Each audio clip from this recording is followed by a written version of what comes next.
Today we're talking about something I call weaponized empathy. Now, that sounds intense, I know, but this isn't about becoming a bad person. Far from it. This is a guide for all the nice people out there on how to stop being destroyed by your own kindness. Look at that quote. Let it sink in. It's harsh, right?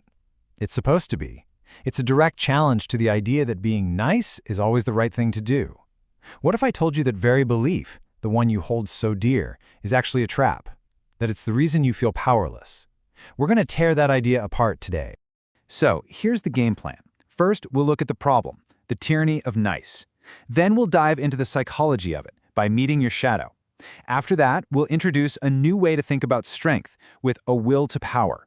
Then we get to the good stuff, the practical tools, forging your claws and the weapon of silence.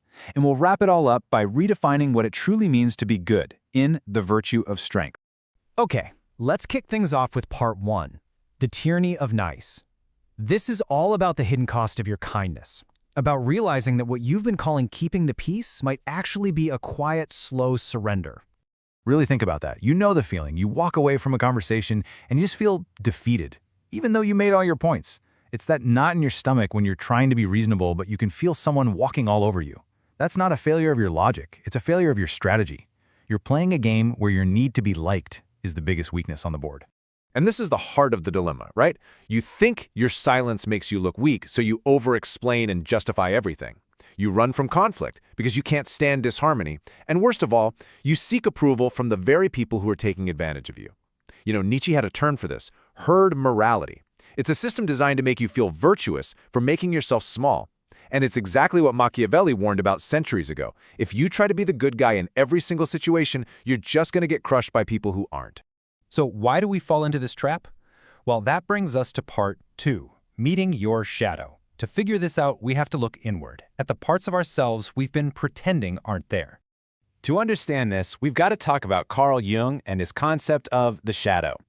Think of it like a psychic basement. It's where you've shoved every part of yourself you were taught was bad, your aggression, your ambition, your selfishness.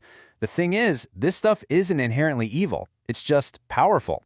And by trying to bury it, you don't get rid of it. You just let it fester in the dark. And this quote from Jung just hits the nail on the head. Pretending you don't have a dark side doesn't make you a saint. It makes you a sucker. Because when you're not aware of your own capacity for darkness, it ends up controlling you. It pops up when you least expect it, pulling the strings from behind the curtain. Just look at this contrast. It's so stark.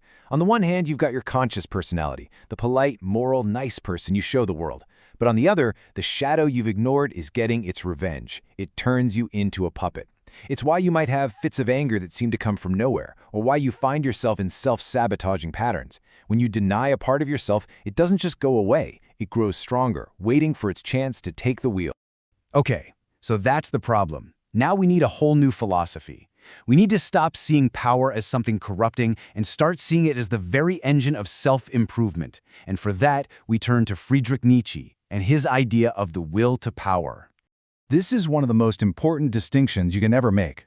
The kind of power most people chase, controlling others, Nietzsche saw that for what it is, a sign of deep weakness. It's a cry for help from an inferiority complex. True power, real strength, isn't about dominating anyone else. It's about dominating yourself. It's about growth, expansion, and overcoming your own limitations. It's about enhancing your own capacity to deal with the world. So let's be absolutely clear. The will to power isn't about becoming a tyrant. It's the natural, fundamental drive inside every living thing to grow, to get stronger, to become more. The goal isn't to control the people around you. It's to gain absolute, total control over your own inner world, your emotions, your impulses, your reactions. All right, enough at the philosophy. Let's get practical. This is part 4, forging your claws. This is where we take that aggression you've locked away in your shadow and we turn it into a tool for growth, not a weapon of destruction. We have to completely rewire how we think about aggression. Society has taught you that it's bad, it's violent, it's wrong. But what if it's not? What if it's just a life force, a natural drive to grow and master your environment? It only turns into destructive rage and hate when it gets blocked, when you're taught to be ashamed of it. When you learn how to use your aggression in a healthy way, look at what you get.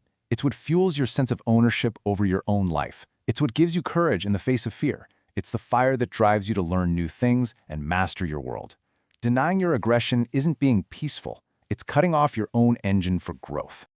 Now for the second practical tool, and honestly, this one is a game changer. Part 5, the weapon of silence. This is where you learn that your greatest strength isn't what you say, it's what you don't say. Think about it. People who can't stop talking, who always have to explain themselves, they're showing their cards. They're on the defensive. But silence? Silence flips the whole script. It's not passive. It's an active, powerful presence. It creates a space, a vacuum, that the other person feels an overwhelming need to fill. And when they do, they usually reveal everything you need to know. You go from being the one reacting to the one observing. So how do you do it? It's a 4-step process. First, you have to kill that desperate need to respond and justify yourself. You don't owe anyone an explanation. Second, you just observe. Listen like a predator. Not for your turn to talk, but for what they're not saying. Third, use the pause. Let the silence hang in the air a little too long. It creates tension, and tension is a form of power. And finally, be unpredictable. When people can't get the reaction they expect from you, they completely lose their footing. And that brings us to our final section, Part 6, where we bring it all together to build a new foundation for your life, the virtue of strength.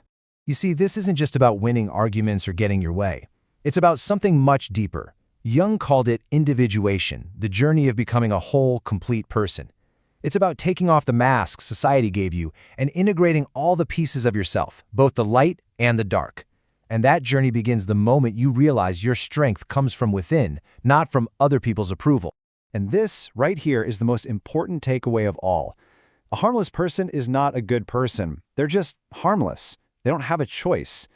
Real virtue, real goodness, belongs to the person who is capable of doing damage, who has forged their claws, who has looked their shadow in the eye, and makes the conscious choice to be good. That is morality. Goodness from a place of strength has meaning. Goodness from a place of weakness is just a survival tactic. So I'll leave you with this one question. For most of your life, maybe your silence has been a form of submission. But starting today, it can be a command. It can be your strongest weapon, your clearest boundary, and the ultimate statement of your own authority. The choice is yours.